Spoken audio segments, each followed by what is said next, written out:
Greetings, comic book nerds, and welcome to episode 17 of the Pull List Podcast, a bi-weekly show about comics, pop culture, and faith. My name is Chris Poirier, and with me, as always, is the one and only Hector! How's it going, Hector? I feel like I need wrestling entrance music when you say my name like that. I know, right? Hector! By the way, for those who need to know, my wrestling entrance music would be Cannonball by Five Iron Frenzy. Well, there you go. So it seems like another episode of the Pull List Podcast is underway. So strap in, prepare yourself, for we've got Comic Sign. Better put the word out. Get ready for the nerd out. Better put specs on. We need to insert like a little neon light logo there or something. Right? So on today's episode of the Pull List, we've got quite a show for you. We've got to hit all the latest comic news, and there is a ton of it. Jason Aaron returns with more Thor later this fall. Lock and Key may be returning. There's going to be some stuff at San Diego by the sounds of it. The Justice Society of America is coming back into DC continuity. And Rob Liefeld just blew up Twitter and himself because Deadpool is not Deathstroke or Deathstroke's not Dead. We'll talk about that later. But there's a lot going on in comics, tons of great news, and we're going to talk a little bit about one of the best and a very long time running show here on the East Coast, Heroes Con, that Hector's going to be going to this weekend. So we're going to time travel and do a preview / post view of a show because you're going to listen to this on Monday after the show happens. But that's what's going on today on the Pull List Podcast. So Hector, how about we jump right on in and talk about some of the cool stuff that's been going on in comics? And just like I said off the top, if anyone has enjoyed Jason Aaron's writing on Thor, and he's been doing a ton of it almost 2 years running now, if not longer, gave us Jane Foster run as Thor and that entire battle and everything going on. War of the Realms has been going on, but a new book called King Thor is coming later this year, looks like September, and that's going to be Jason Aaron and Asad Ribic. So if you've been enjoying Jason's run on Thor, which it's funny because in other interviews he's complained that he almost can only write now in Asgardian, that broken English type thing and really fancy font that it almost drives him insane. But I guess he loves it so much that he just wants to do more of it. And of course, I kind of dig Ribic in terms of doing Thor type drawing. So I'm down. I mean, is this something that pops your interest, Hector, or am I just kind of the dude that's like, Thor's awesome?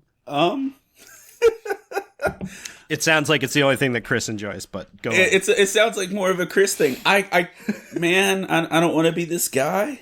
You're about to be this guy. I can't remember the last time I enjoyed a Thor comic. Now, it's not that I don't enjoy Thor in comics, but fair. Just as a staple to me, and I know this is borderline blasphemy, especially for all the Marvel folks. Ruh-roh. I feel like Thor is a supporting character. But I get it. Every comic book character is their own main story. But it's true. This is coming from someone who I didn't like the Thor movies, and but I like Thor in Avengers. So I feel like. Yeah, I'm gonna stop talking. No. All right. Yep. All right. So it's been fun having Hector on the show. We'll be holding interviews for our new co-host going forward. What? No, just kidding. No, it's one of those things. I have to agree. Like we've said many times that there's lots of different creators that you either love or hate or feel indifferent about, and that's okay. We love each and every one of you, even if you're wrong. So moving right along. What? Now, to be fair, I haven't actually picked up a solo Thor book. The only thing I picked up was one book when the whole Lady Thor thing kicked in. Sure. And that was out of curiosity. And I wasn't mad at it. I would challenge you to read that entire run because whenever people say that, I was like, you know what? You need to read it before you judge it, because I started reading Jason Aaron's Thor because of that as well. And I ended up reading the whole run. And when it hit the end, I went, I'm not mad at this. Actually, I'm really okay with this, to be honest. Well, and dude, honestly, it boils down to money for me. Like, I mean, no? Obviously, if you listen to this podcast, Chris and I respectively put small fortunes into our comic book collections. And for me, like, there's 89 Batman books every week and things like that. So there's just not there's not really a opportunity for me to invest in a character of like Thor until, I have a means to do it. So yeah, it's less priority, and I haven't given enough opportunity. So, but I'm excited that someone who's qualified and who has had success doing Thor is still doing it. So thumbs up. But, absolutely. That's probably. I mean, that's why I wanted to spotlight it and talk a little bit about it. Is that, and come on, people keep giving us garbage for not loving on Marvel. Well, there you go. We led with Marvel. It's going to be glorious. We led with Marvel, and then I crapped on it. So, so again, open interviews will be held. No, but I read a Marvel book this week. I promise. Right, moving right along. I think one of the other things that's really exciting is we're starting to get into pre-San Diego Comic-Con announcement territory. And for those that have been looking for a horror comic, because we've talked about it before, there's just not a lot of horror comics available for folks. And probably one of the better long-standing series, Lock and Key from Joe Hill. There is rumored that Joe is going to San Diego and that his partners in crime on Lock and Key are going to be there as well, and there appears to be at least something established that is going to give us a shot to give us more Lock and Key. So if you are looking for that horror comic and you've been fans of Lock and Key, it looks like San Diego is going to be where you want to just glue yourself to and keep an eye out. And that's awesome because there's just not a lot of horror comics out there, and Lock and Key is definitely the standard, I would say. For those who are fans of enunciation, Chris is saying horror. Horror. Whoops. So, yeah. My favorite horror comic is Hack and Slash. Just as a side comment, I really enjoy the whole there you go. Vlad, Cassie hack. I've gotten a lot of those, and Tim Seeley, who has done a lot of stuff with Nightwing and Batman and stuff in recent years, has been really dope, with Hack and Slash in the past. So if you're a fan of that slasher genre too, they've been good. But Lock and Key's kind of its own legend, man. So yep. So I'm looking forward to seeing more of that content come available as well for you horror fans. See, the further south I go, I just start losing enunciation, and I'm sorry. So another exciting thing, actually, I'm really proud of our news selections for this week. Just looking over the list, we're going to talk about almost everybody this week. So next up, we've got some DC news, and the Justice Society of America, the JSA, is, if you've been paying attention to Doomsday Clock, it should come as absolutely no surprise, is definitely returning to DC continuity. And so again, looking in the September fall timeframe, we're going to see the JSA probably in their own line of comics. Not a ton of detail, but that's obviously coming out of Doomsday Clock 10 and the end of Doomsday Clock coming, that the JSA is getting wedged back into DC continuity. So as Hector and I have talked about with Heroes in Crisis and Doomsday Clock, the DC continuity world is getting shifted all over the place. That parts of New 52 are coming back into existence. Stuff that was pre-New 52 is coming back into existence. It's just bonkers. And I didn't even list it here, but on top of that, a Wally West independent I was going is to mention coming that back too. as well. So boom, see, DC's just like everything old is new again, but it's going to be mo awesome. But Wally's story is going to be in the future as a result of Heroes in Crisis. See? So that's going to be neat. So for those of you that just didn't want to hold on for Heroes in Crisis, there's a reason, there's a point. It's all tied together. We talked about it last time, but I really did love the outcome, so whatever. Yeah, no, I'm all about it, because DC continuity, I didn't think we were looking at potentially more adjustment to the continuity. That Rebirth felt really good where it's at, but clearly there is something afoot.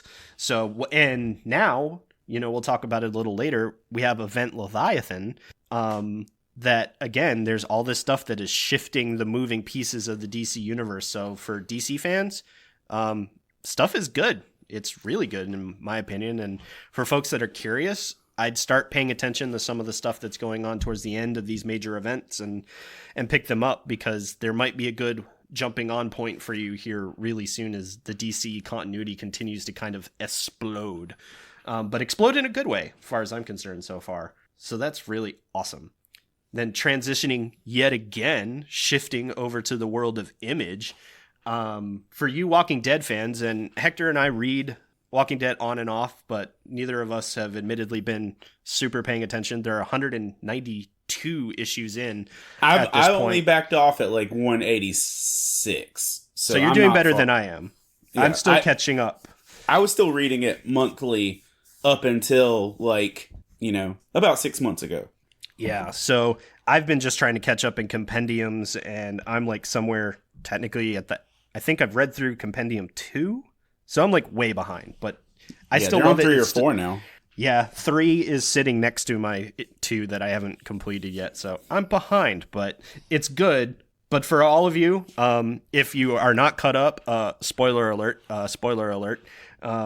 But for those that are interested in paying attention to where the comic world is in comparison to the television world, 192 is finally where Rick departs this plane of existence.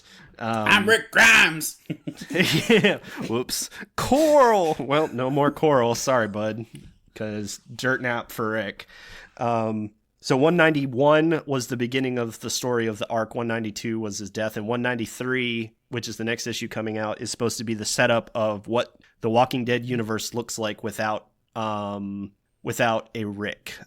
So it's interesting for Walking Dead folks. And if you're interested how all that plays out, you're going to want to start at 191 and kind of work your way through that. Check your local comic book stores, but good luck, because this series has printed like crazy. I think they might go to multiple printings at this point because of how they were received, but those are the major issues for Walking Dead right now. And that's really all of my news. What else did you catch, Hector? Because I know there's a lot going on, and there's some going on personally in your world because there was some Swamp Thing news recently, but hit me. What you got? Well, too, just on the Walking Dead thing, the thing they did say is that Walking Dead's focus is going to shift to Negan. So I think that will be, that'll be a fun ride. So news on my end. So one thing I just want to point out is Rob Liefeld. I will say his name wrong, but Rob Liefeld, who is one of the creators of Deadpool, and he's made multiple very large contributions to the comic book world, but he's also kind of bananas sometimes. That's absolutely fair. Yeah, we've done shows with him, and he's out there. Fun, but is definitely one of the most unique creators I've ever come in contact with. I know when we had him in for one of our shows in North Carolina, I spent a little time with him after lunch. I just kind of ran into him, and he's like, right, you work for the show, come with me. And you have to understand something. Rob functions like at 1 billion miles an hour all of the time. And he's like, I want to go through the dealer room. It's like, awesome. And I just walked with him and never stopped talking. And it's like, we're going this way. We're going this way. We're going this way. And I was just dumbfounded that dude's brain just never stops. And you can see that in how he uses social media and everything. And so if you've ever wondered if he really is just 1,000 miles an hour all the time, the answer is unequivocally yes. So this week, Rob took to Twitter to say that DC is crashing, that he knows that it's about to drive itself off a cliff, and he's excited to sit here with popcorn and watch it. And he gave all of his reasons on why DC is going to fall apart and why it's failing as a company and everything else. And he just proceeded to vomit all over Twitter about the death of DC prematurely, and got a lot of backlash for it. And Rob even said in his initial tweets that he used Twitter as his burner phone, and he wasn't scared of any of us.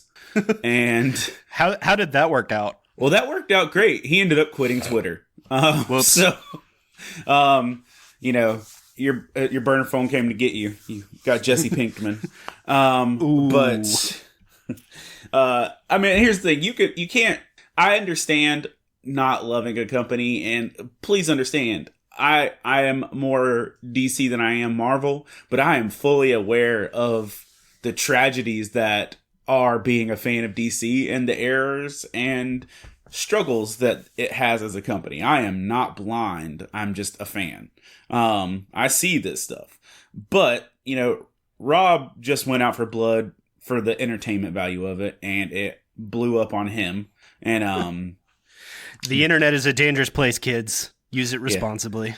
Yeah, so when you come at me from, pooping in Thor's cornflakes, please, go easy. But that's just, it's weird to see one of the most respected names in comic books just tear a company down.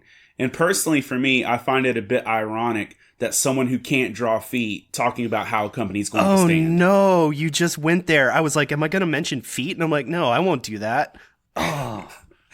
If you can't draw feet, you have no ability to say what can stand. So, oh no.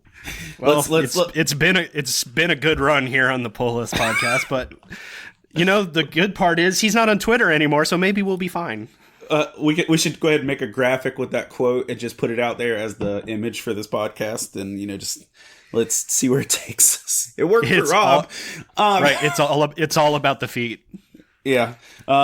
Which, if you don't get that reference, Rob Liefeld, although he's one of the best creative personalities in comic books, the dude can't draw feet. You literally could just Google all of those words side by side, and you will probably get a cross-section of responses to that end. And there's a great video out there of Stan Lee standing beside Rob, watching Rob draw, and Stan Lee cracking on Rob's ability to draw feet. Yeah, I was actually just thinking about that because I saw that recently. It was Rob and no, McFarlane. It was Rob and Todd McFarlane creating a new character, and I think if you literally just Google Stan Lee rips on Rob and Todd, you will find that glorious video. And Stan, in only the way that Stan can, is literally tearing them to shreds, but doing it in like the nicest way possible. Where it's the warm grandpa, you can't get mad at it. So that's the thing. And here's the point. To be fair, Rob isn't wrong. DC is full of issues, and one of the biggest things that has pointed out is that DC Universe as a company has had its struggles. Like Swamp Thing was canceled after the first episode. And the primary source of reporting was that it was due to a clerical error in the North Carolina financial sector. Womp, womp. Over a $40 million rebate. Well, DC has since gone in to deny that that's the issue and all of these other things. But, it just doesn't make sense logistically that DC would cancel what is, if I'm not mistaken, the best rated show they put out there. It definitely did extremely well. I mean, I'd have to double check it, but one of the early things off the pilot was like a 92% rating on Rotten Tomatoes, which is like insane. And it's, DC's dipping their toe into the horror, darker side of their catalog with this, and it's done really well. So a lot of people are like, wait, you're flipping out before we even get to see if it works? And you and I were talking, and you said, that the autopsy scene in the first episode got you. Oh man, I think my jaw just dropped in the way that whole thing played out with the little kid. We're gonna talk around this so you go see it, because I was just like, okay, all right, we're going here. This is happening. This is a thing now, and this is after just watching Doom Patrol, where an entire universe was in a donkey's butt. Right. In a talking street, or a living street. In a talking genderqueer street, right. That I'm like, okay, DC, my brain can't, okay. The final battle takes place between a rat and a cockroach. But yet, that was okay. But, a terrific horror series is canceled. Now, I've been impressed by it, but there's obviously bigger pictures here. There's Warner Brothers wanting to consolidate for one streaming service because we can't do things the way we do things. We have to do them the way Marvel does it, because that always works so well for DC. It works great. Because every flippin' time we have tried to copy Marvel's formula, we end up looking like freaking idiots, and we fail until we fail so hard that we try something original, and then we actually like, oh, look, we can do things. Now, we actually tried something original, it's working well, but since Marvel's doing it, we're gonna stop what we're doing and do what Marvel, because that works so well. And I'm gonna stop ranting. But you okay? Do you need a soda? Maybe a hug? I need like Professor Lupin to give me some chocolate and tell me to eat this. It'll feel better. You'll be okay. It's okay. It's hard to be a DC fan, fam. It really is. It really is. And before or when this podcast airs, the episode of Swamp Thing that I'm in will have aired. That's much excite. Yeah, and that's the thing. I'm really pumped. I might be a blur in the background. I don't know what's up, but my episode is supposed to be episode 3. So that should have aired, and if you follow me on social media, if I'm actually in there, I'm gonna blow that crap up anyway. So oh yeah, no, you pay attention, fam. As seen on DC Swamp Thing is finally a thing. It finally, and I didn't introduce him that way this time, but it's finally a thing. As seen on DC's canceled Swamp Thing, I'm gonna get that shirt made with like my screenshot of my blurry head. So with your IMDb on all your business cards and just the blurry head, you should do that. I'm behind it. All right, so let's actually talk about comic books. That sounds great. So yeah, as you can tell, guys, there's a ton of stuff going on in comics in general, and we just try to give you the cross-section of the good things and the bad things that are going on.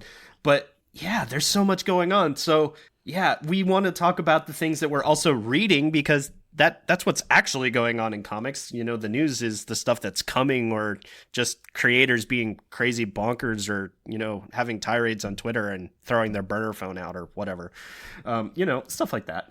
So yeah, tell us what you've been reading, Hector. What has been amazing to you since the last time that we talked, and yeah, what amazing things found their way into your pull box this week?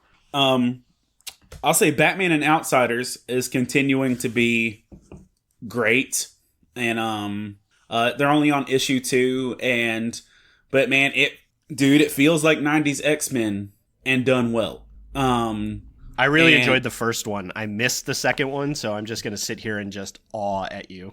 But it feels like 90s X-Men done well, and then you've got Batman being a leader that's hands off. So, like, there's a big mission that needs the world, and Batman's just saying, I'm the darkness and vengeance. This is a mission that needs hope. You take your team. And it played out really well. I'm enjoying it. The action is bonkers. They're introducing us to heroes and villains we're not familiar with, while at the same time using Ra's al Ghul and it not being played out. Ooh, I was excited that Ra's was actually going to be a part of this story, but I'm glad to hear that they haven't really overplayed that hand, because Ra's always seems to be overplayed, and yeah. He's overplayed in like someone doing bad Shakespeare community theater most of the time. Yep. But I'll allow his first entrance into this book is like, say my name. And it's like, Ra's al Ghul. And he's like, now follow what I tell you. I'm like, okay, I'm sorry. Whatever you say. I'm down. I'm down. Demon's Head, I'm good. Yeah, it's been good. The Clash at the Demon Head. But that was good. Let's see what else. Immortal Hulk. And I saw on Facebook in the Pull List chat community area thing that someone binged and enjoyed Pull List and was really enjoying that. So, or not Pull List, the Immortal Hulk. And I was kind of sketch on. Good. They obviously love us too. I mean, yeah. Rate and review the show 5 stars. But Immortal Hulk, I wasn't super sure where this arc was going. But here's the deal: Hulk dies in almost every issue. So please don't take this as a spoiler or anything like that.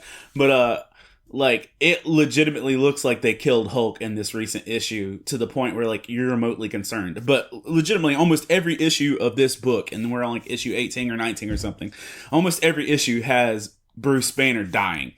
But this one's like, oh, this could be serious. But they've done some cool stuff with Betty Ross that I haven't seen before. They've got some interesting stuff with Abomination. I still think the first 12 issues were priceless, and I would buy it in a hardcover with no regrets. But Mortal Hulk was good. Also picked up Batman Who Laughs #6, and we're finally getting to a conclusion on this psychedelic fever dream that Scott Snyder has taken us on. And here's the deal. This is on some Grant Morrison-ish, where I can't honestly tell you what's happening. I can tell you a good idea of what's happening. But, just this whole thing of bringing in Bruce Wayne's all over the place for whatever reason. But it has set up where there is a final showdown between our Batman and the Batman Who Laughs. Some drama between James Gordon Sr. and Jr., the Grim Knight, all that stuff is happening. Yeah, so if you've enjoyed Scott Snyder and you've enjoyed The Man Who Laughs, all this stuff, it's twisted, it's bananas. But you should definitely finish it out. If you've come this far, you should definitely hit it. Also finished Umbrella Academy, Hotel Oblivion, issue 7, which is the end of the third arc of Umbrella Academy, which if you're keeping score, the show is moving at a much greater pace than the book, and they currently have enough for half of a season 2, even though they're already working on season 2. So I don't know what's up. Because season 1 took the first 12 issues of the book, and they just hit issue 17 or 19, something like that. So sounds right. There's 7 issues of Hotel Oblivion. But I won't throw too many spoilers at you, but I mean, here's the deal. If you enjoyed Netflix's Umbrella Academy, you need to be aware going into the comics is like drinking like a ton of cough syrup and having a nightmare about what you watched on Netflix. Now, I know that sounds like I'm being negative, but it's not. It's just the perception, because it is a wild visual storytelling experience with very little dialogue to substantiate what you're seeing. But one of the cool things is if for whatever incarnation of the story, we're told that there were, 49 kids or whatever as the story started. And we had focused on, a small handful. Well, we're teased at the end of this arc of seeing what it looks like if we actually find some more of those kids. But I have no idea what the time frame on this story actually playing out is. But I could say this, just since, last year, I've read all of Umbrella Academy, and it's been a wild ride, and I've gotten some good stuff from it. So if that's your cup of tea, you should do it. Also, just hitting it quick, Aaron Dowan, who's working with Catalyst Comics, an independent front of some folks that we know here, is That's dropping. Yep. I've worked with him on several things and done shows with him, but he's dropping an independent book called, I guess it's not independent if Catalyst is a company, but either way. Right. Catalyst Comics is doing a book called Tilt, which he let us do a preview for, and basically starts out as the concept of as a homeless superhero with some very Deadpool narration techniques. Read the first issue, really interested to see where this goes and check that out. Also, another independent that I read this week is Legacy AD, which is a book done by a dude named Will Smith. Not that one, but not that one. Got it. Not that one. But it's about a detective in Atlanta who is anointed by God to be a part of spiritual warfare in this world, to where he sees the physical spiritual warfare happening around us. So as he investigates a murder, he goes into prayer and then actually deals with the demonic presence that was involved in the murder. What? And the first issue came out this week, and read it, picked it up on Amazon. It's only digital currently. But I met the dude at a Comic-Con in Savannah, and dude just loved his heart, so I was definitely going to pick up his book. So I enjoyed that. And then, just, I don't know if it's a guilty pleasure or if it's just a pleasure, but guilty pleasure. It's a guilty pleasure. Okay. Glow number 2. Man, I love Netflix's Glow. It's just a fun story, and the main character, Ruth, who also is Zoya the Destroyer. The Destroyer. Man, I grew up watching the real Glow as a kid, and oh wow. I did, dude. I loved it. Like, I was one of those kids where, we had legit 3 channels on the TV where you turn the knob, and we didn't have cable. And I just remember I'd watch like Hulk Hogan's Backyard Buddies or whatever it was. Right. Yeah. And then I'd watch Glow. And so, like, I watched the Netflix series, and when they announced they were doing a comic, I picked it up, and Teenie Howard, who's fantastic, is writing it. She's writing it, and I'm just having a ball with we were trying to say this name earlier, but Montepicchu. Montepicchu. Yeah, Montepicchu. Just some of the stuff that's in the comic. It's been really fun, and everything. If I buy something digitally or physically, my kid sees it. Like my oldest daughter, who reads my comics, sees it laying around. So it's one of those books I get to look for. Like, she'll shoot me like a sideways glance, like, "Why, Dad?" And I'm like, well, it's great. Because it's wonderful. Because it's wonderful. So that's what I really hit on this week. What'd you read this week? Let's see. I've got a couple things in mind, and I'm kind of all over the place, which is great. But I did pick up a Marvel book, so calm yourselves. It happened again. But Silver Surfer Black #1 came out. So Donny Cates writing, I think it's a 5-parter. It's a 5 or a 6. It's a mini. About Silver Surfer is a acid trip that I don't even know how to describe other than way too much acid was involved. Not that I'd know, but I have to admit, read this book. It's trippy. The visuals are very kind of out there, but it's following a Silver Surfer story, kind of Silver Surfer coming to terms with being the herald of Galactus, which means he usually precedes Galactus before Galactus, the Devourer of Worlds, shows up and destroys planets. And it's kind of this introspective look of, I'm known by a lot of names in the universe, is kind of how he opens the book. And, he does this huge thing of being the herald of the great Galactus. And he finally hits this, but some of you know me as Death. And it's like, oh, snap. Because for a lot of worlds, he's the last thing they see before Galactus shows up, is like, word, I'm going to devour your planet.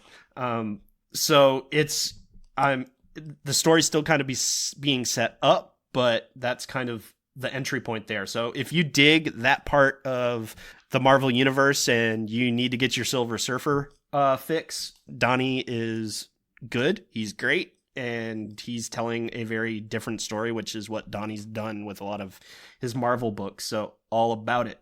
Still finishing out Unnatural. Unnatural #10 came out this week. So wait. Just for clarification, okay, this is the Donny Cates? The Donny Cates. Oh, because he's so hot right now. Go on. So hot right now. But yes, jumping back over to the World O Image. Unnatural, we've talked about. Hector Is Unnatural Image? Yeah. Really? I don't think I ever put that together. Okay. Yeah. No, I mean, it's usually where a lot of stuff independently ends up, but yeah. That story it's a 12-parter, so we're in issue 10, so there's only 2 more left, but that kind of wild story that we told you started out in this really interesting place of social commentary and everything. It's still present, but we're in this really kind of wild fantasy connection, spirit animals type craziness going on. I don't even know how to describe that part, but that story is finally coming to its conclusion, and Hector and I've kind of said that I'm still enjoying it, but we kind of have hit we can probably wrap this up. Well, it just doesn't feel like it's going in a specific direction. I have the feeling that when it ends, it's not going to be a conclusion. It's just going to be an end. That's probably fair. I could be totally wrong, but then again, I'm also reading the Batman Who Laughs, where you've got 95 Bruce Waynes punching each other. Not right. Really, but yeah. So maybe I'm not the one to say that they can't wrap this up in 2 issues, but it feels like there's a lot to wrap up in 2 issues. There are a lot of threads that have been laid out before, folks, that need to kind of find their way towards a solution. So you're not wrong, but it's still fun. I want to see how it ends. That's the most important thing there is. And again, as we've said, this book is obviously not for the kiddos. It's a mature book, but it's still great art and telling an interest. There's a lot of great characters, and I think that's why I'm invested now. Is like any good storytelling, you have to care about your primary characters, and I think that succeeded. I care. I want to know how it ends. Well, and that's I think for me, like, I feel a very Game of Thrones vibe to this, in that they introduced a lot of mature content in the first incarnations of this story. Yep. Just because they didn't know if it could carry the weight of telling a good story without overloading it with mature content. That could be.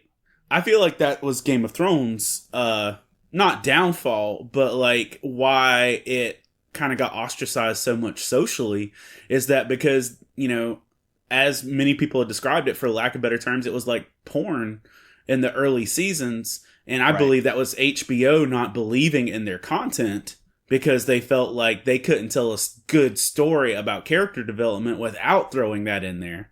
And, you know, the last few issues of this book have been a lot less on that stuff, and they're actually focusing on character development and the story. And I really feel like we could have gotten a lot further, a lot faster, if we would have kind of like bypassed that as much. Maybe I'm looking at it too hard, but maybe. I mean, I think that's a fair talk on the discussion of the content here, but it's definitely staying in my poll. I'm in it till the end. Then my last 2 pulls of note for the week are from the DC side of the house, that I started reading the event Leviathan series because they did the Superman one-shot a while back. And so this is the big event, if you will, for DC Summer, other than Doomsday Clock and Heroes in Crisis that ended. So, by the way, I find it really confusing with the whole way they did it with the Superman thing. Yes. And then starting event, I'm like, can we please just do 1, 2, 3, 4, maybe?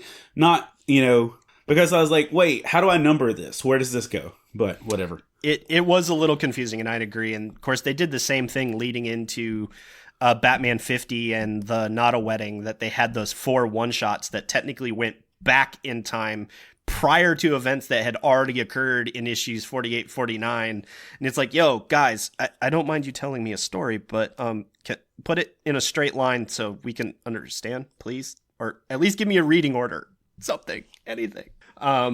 It's interesting. They're selling it as a mystery thriller for the summer, and it's pulling all of the great detectives of the DC universe in to figure out who this big bad is and what's going on. And so there's a lot tied to the Superman story and Lois Lane, which is why we're going to see a Lois Lane book come very soon as well. So per typical event standards, there's going to be a lot of random books involved. So yay, the thing that we all love about comics is coming true. It's summer, break out your wallets and get ready for confusing reading orders.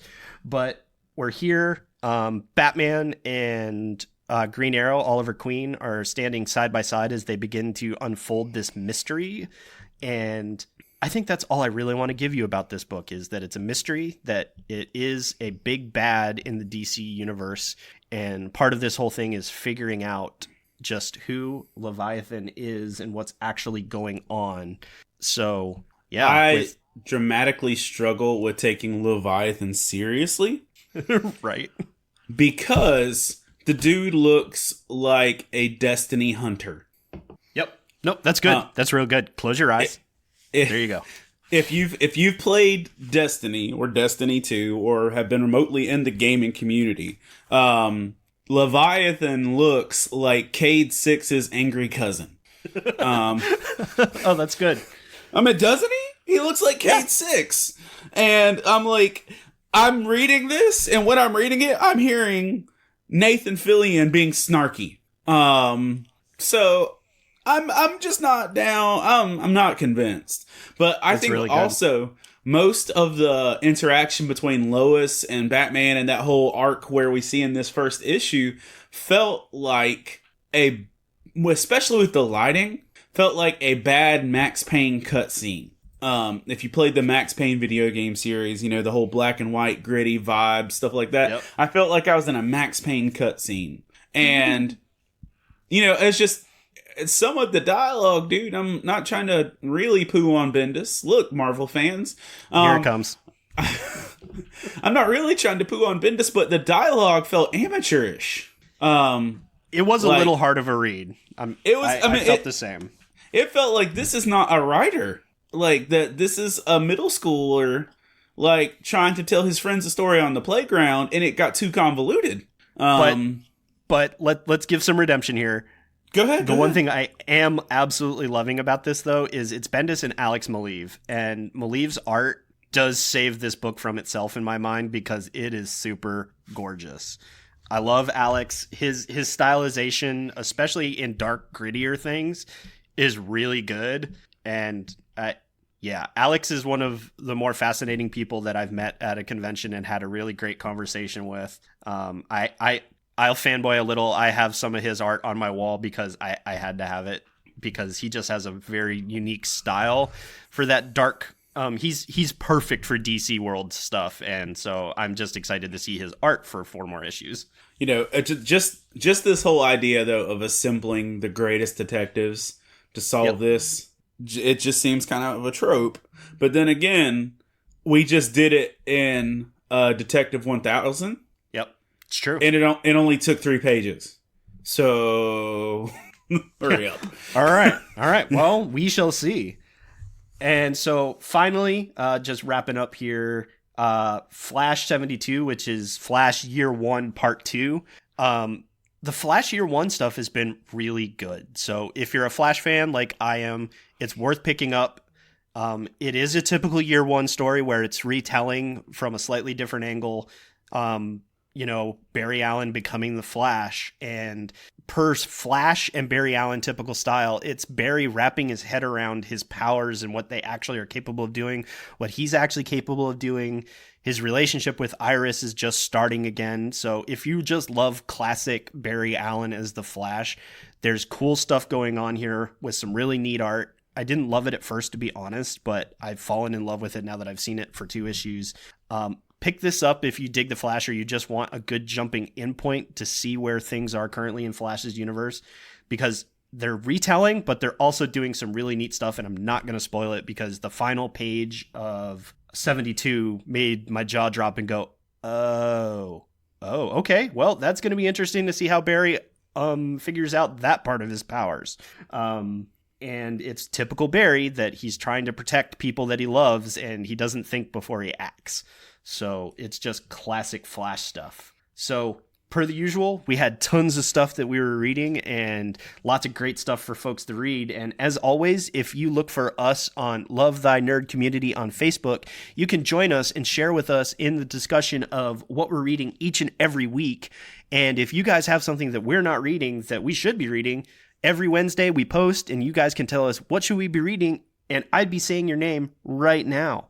And we're thankful to our community members and everyone that participates in our weekly discussions, because this is what it's about. It's sharing in comics and community, and that's what Hector and I love about this stuff. So kind of using our last couple minutes here, we want to talk about, like we said at the top of the show, Hector's going to be going to Heroes Con in Charlotte this weekend. You'll be listening to this after Heroes has taken place, but Heroes has been a long-standing show on the East Coast from a local comic store owner there in Charlotte, Shelton Drum, and he's been doing this, and it's a comic guy, comic book person comic show that, other than Baltimore and what we've been trying to do in North Carolina Comic-Con in Durham and New York Comic-Con, which really is more media, this show is like old school comics and new school comics of purely creators, which makes it just a really neat weekend of comics. I've been to that show as a retailer. been to that show sitting at Hector's table as an author. Thank you, Hector, for entertaining me last year. So Hector, give me a little bit about why Heroes is so important to you and what you think it does, because I think it's a show worth spotlighting, which is why we're going to spend a couple minutes talking about it. Their tagline is America's favorite comic convention, or America's favorite comic show, whatever else. Here's the deal, and I was explaining this to someone else earlier this week. Heroes is one of the only purely comic book driven conventions. Yep. You are not going to see celebrities. You are not going to see a focus on pop culture. You are not going to see a focus on anything. You know what you are going to see? More comic book artists and creators than any other show I've ever experienced. Top to bottom. No top doubt. to bottom. I'm talking indie shows to San Diego. Like, correct me if I'm wrong. I don't know. I'll find out myself. But like, there's going to be more straight up comic book creators at this show than San Diego. I believe that because that's what a lot of folks have been saying is San Diego is a media show now. Yeah. And San Diego is SuperCon. It's right. There's been a lot of people that have been pulling out of San Diego because of the cost to be at San Diego, and that the comic book crowd just isn't there anymore. It's a media pop culture show. Yeah. And which is what San Diego blast all the words. Womp womp. Womp womp. Heroes Con is that for comic book creators, where you can literally, if you've picked up comic books for 2 months this year, at any 2 months, pick 2 random months in the past year, I guarantee there is something in your pile from 2 months of pulls that you can get signed at this show. You can't go far without hitting somebody that is like, for instance, you've heard me mention, and we did a whole podcast episode on it. I've done a Faith and Fandom chapter on it. Batman 53 is one of my favorite issues of all comic books of all time. Lee Weeks is the dude who did the art on that. He's an old school comic book artist, and they brought him in for Cold Days, which was the Tom King run on that. Lee Weeks is literally like a couple tables over from me. Nice. So, like, I've got 3 copies of Batman 53 to get signed by Lee Weeks. And, you know, things like that. But, you know, you've got huge people like Tim Sale, like classic folks like that. People like Scott Snyder, I met at Heroes. You know, I met Mark Bagley. I met Stan Lee at Heroes. I mean, it was just one of those deals. They don't do pop culture where you're going to go take photos with celebrities. They bring in comic book creators. And the only time you're going to see a pop culture figure there is if they are creating comic books. Like Rosario Dawson was there, but because of a comic book. Mick Foley, my favorite wrestler, you know, have a nice day. Like Mick Foley, I met him at Heroes Con. And to be honest, my first comic book convention I went to because Mick Foley was there. Because Mick Foley was creating a comic book. Now, I fell in love with that, and that's why I'm here having these conversations now. But Heroes Con is... It takes up the Charlotte Convention Center, which is one of the larger convention centers in our state. And I want to say... Yeah, man, hold on. I can do this fairly, but just to pull up the map. It's huge. There are like 500 tables just in Artist Alley. But what's you've been a dealer there. What's the like count? Like how many vendors and stuff do you think are at this thing? I can't even it's hard to gauge because of the amount of space, because you're right. And some of us, you know, occupy 1 spot, 3 spots, that type of thing. But I just remember the thing about this is, like Baltimore, a lot of convention centers you would think are well designed for loading in and loading out for events. Well, when you have half a bajillion people, they're not. So let's see, today's Thursday, early this morning or late last night, you would have lined up in downtown Charlotte, which is not a great place to try to line up a bunch of rider trucks and all that kind of stuff. The downtown is really congested. And this line will go for blocks. Literally, I think when I loaded in the first year, it was like a 3-hour wait. And we got there early. And it's similar, a mad dash and trying to get out. So like convention load in is an experience in and of itself. One that I am super glad I don't have to do anymore. The convention scene itself is great because it's super fun. to see that many different vendors, because vendors, we'll go through each other's stuff. Like while we're setting up, it's a fascinating phenomenon that occurs at conventions that, we all look over each other's stuff to see what we can buy and flip the same day. It's just crazy. Just looking at the map, the booth numbers, I see up to 2,304. That booths. Sounds about right.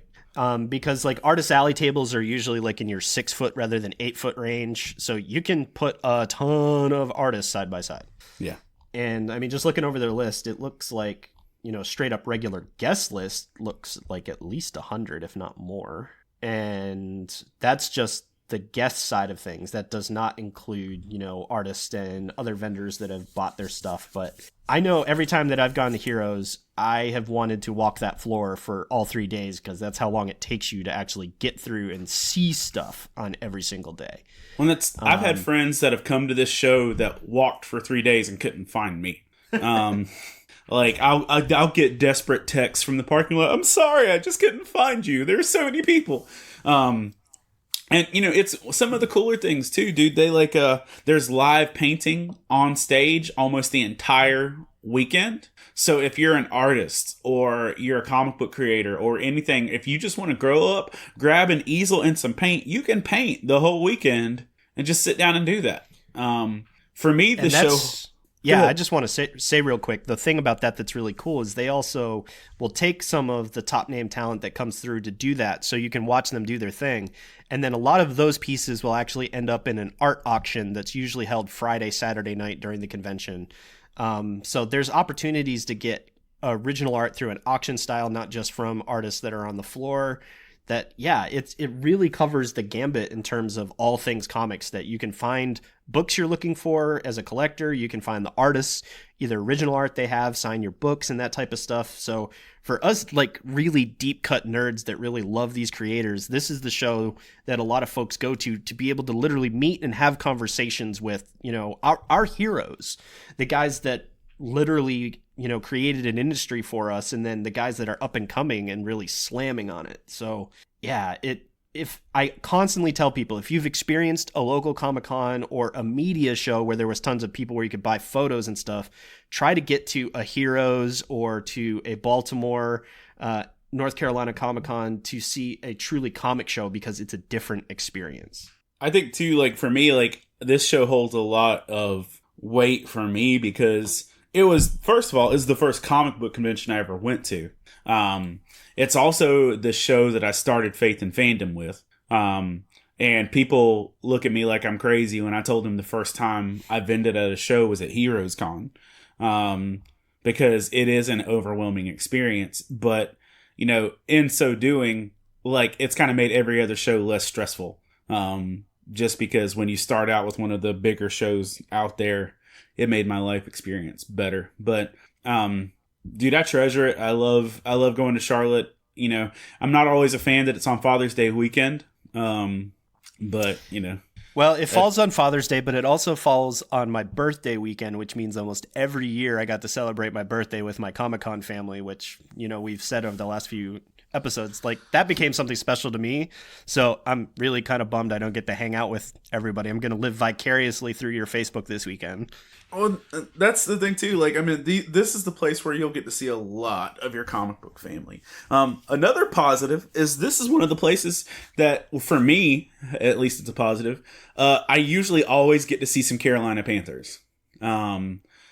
Usually Carolina Panthers will end up coming through the show, or former Panthers.